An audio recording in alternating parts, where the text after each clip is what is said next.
Sir उठा के चले, जो चाहने वाला तबाह को निकले, नज़र चुरा के चले, जिस्मो जान बचा के चले।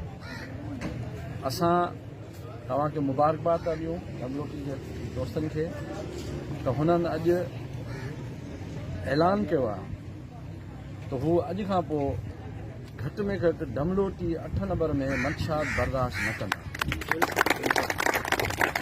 असां वटि ऐलान तमामु घणा थींदा आहिनि, सियासी ऐलान थींदा आहिनि ऐं समाजी ऐलान थींदा आहिनि, पर उन ऐलाननि ते असां वटि अमल न थींदो आहे। मूंखे यकीन आहे, मूंखे पक आहे त उन्हनि अॼु जेको हीउ ऐलान कयो आहे उन ते हू 100% अमल करे ॾेखारींदा।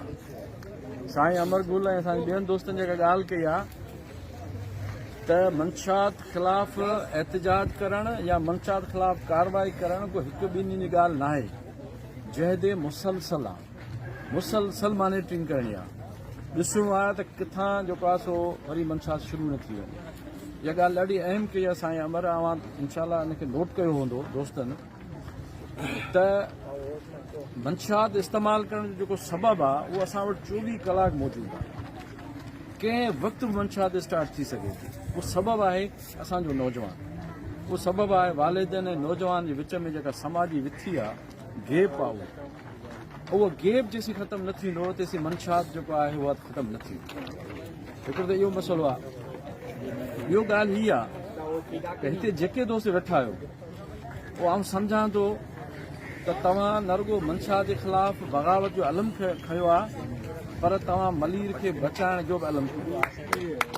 तव्हां हिते रुॻो पंहिंजे बचनि खे बचायो नथा, पंहिंजे नसलनि खे बचाइण लाइ निकिता आहियो, पंहिंजे सिंध खे बचाइण निकिता आहियो, पंहिंजे मुल्क खे बचाइण निकिता आहियो, इंसानियत खे बचाइण निकिता आहियो। इन करे मुंहिंजी गुज़ारिश तव्हांखे इहा आहे त तव्हांजी जंग, तव्हांजी जदोजहद हिकु ॿिन्ही जी कोन्हे, मुसलसल आहे। इन करे तयारी कयो।